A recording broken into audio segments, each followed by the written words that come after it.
अमरावतीच्या परतवाड्यात जशी घटना घडली तशीच घटना कोल्हापुरात घडल्याची माहिती समोर आली आहे।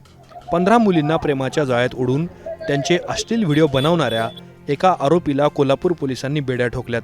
शाहिद सनदी असं अटक करण्यात आलेल्या आरोपीचं नाव असून त्याचा साथीदार शाहरुख देसाई याचा शोध घेतला जातोय।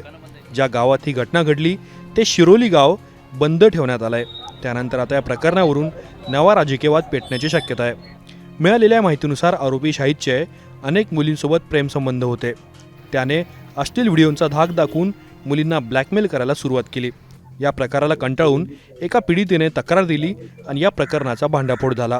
पोलिसांनी कारवाई करताच आता आरोपी शाहिदचा एक व्हिडिओ सध्या सोशल मीडियावर प्रचंड व्हायरल झालाय, ज्यामध्ये त्याने केलेल्या गुन्ह्याबद्दल माफी देखील मागितली। माझं नाव शाहिद समीर सनदे, मी राहणार शिरोली ग्रामपंचायत जवळ कागली गल्ली। माझा फोन नंबर 7385545016। माझं अनेक हिंदू मुलींशी संबंध होते, शारीरिक संबंध होते व मी त्यांचे अश्लील फोटो व्हिडिओ माझ्या फोनमध्ये मी ठेवलेले। मी आता ती सगळी डिलीट करतोय। सकल हिंदू समाजाने मला चांगली समज दिली आहे आणि इथून पुढे कोणत्याही हिंदू महिला असो किंवा मुलगी असो मी त्यांच्या नादाला नाही लागणार। या घटनेनंतर आरोपीच्या वडिलांचा सुद्धा एक व्हिडिओ सोशल मीडियावर समोर आलाय, ज्यामध्ये ते गावकऱ्यांची माफी मागतायत। सोबतच पोलिसांनी आपल्या आरोपी मुलाला फाशीची शिक्षा देण्याची मागणी सुद्धा आरोपीच्या वडिलांनी केली आहे। नमस्कार, मी समीर बोंडला संदे, राहणार शिर्ली पुलाची। प्रथमतः मी कोल्हापूर जिल्ह्यातील व शिर्ली गावातील सर्व हिंदू माता भगिनी यांची जनतेची माफी मागतो। माझ्या मुलांनी जे कृत्य केले आहे ते अतिशय निंदनीय आहे आणि आमचे संदे कुटुंबीय त्याला कसलाही पाठिंबा देणार नाहीत आणि आमच्या पोलीस प्रशासनाला कळकळून विनंती आहे की तिने जे न्याय देतील ते आम्हाला मान्य आहे। गावकरी जे शिर्लीत न्याय देतील आम्हाला मान्य आहे। पोलीस प्रशासन कशाचा विचार न करता त्याला फाशी शिक्षा द्यावी ही आमची मागणी आहे आणि आमचा ह्याला कसलाही विरोध नसणार। आणि प्रथम आणि एकदा मी शिर्ली गावातील सर्व हिंदू भगिनी भाऊ आमचे जे आहेत मी त्यांची माफी मागतो आणि जे पीडित तरुण आहेत त्यांची बी माफी मागतो आणि आम्हाला क्षमा करावी आणि आम्ही तुम्हाला काय मदत लागेल ते आम्ही त्याला करू आणि आमच्या मुलाला जे शिक्षा होईल ते आम्हाला मान्य आहे। पोलिसांनी त्याला फाशी दिली तर पण आम्हाला मान्य आहे आणि आम्ही याचा संधीपर्यंत कुठलाही सपोर्ट करत नाही। आम्ही कायम तुमच्या मागे राहू, तुम्ही जो निर्णय देतील ते आम्हाला मान्य आहे। प्रकरण समोर आल्यानंतर हिंदुत्ववादी संघटनांनी आक्रमक भूमिका घेत आरोपीवर कठोर कारवाई करण्याची मागणी केली। 22 लड़कियों के अश्लील वीडियो बनाकर उसको ब्लैकमेल करता था और उसको वारंवार धर्म परिवर्तन के लिए वो उनको प्रेशर डालता था। लेकिन वो बात हमें हमारे हिंदुत्ववादी कार्यकर्ताओं को समझ में आई। हमने वहाँ ट्रैप लगाया और ट्रैप लगाकर उनको पकड़ लिया और उसको बहुत अच्छी तरीके से उसको बोलते ना पिटा और अभी हम पुलिस के सामने उसको हाजिर किया हुआ है।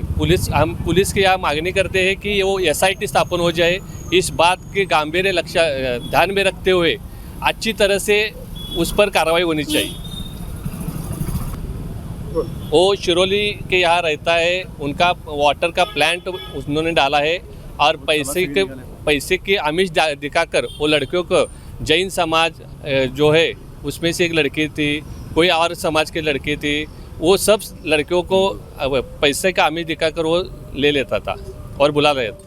याशिवाय भारतीय जनता पार्टीचे आमदार अमल महाडिक यांनी देखील या प्रकरणात रोखठोक भूमिका घेतली। शिरोली गावात गेल्यानंतर अमल महाडिकांनी या प्रकरणाचा योग्य तपास झाला नाही तर आंदोलनाचा इशारा दिला।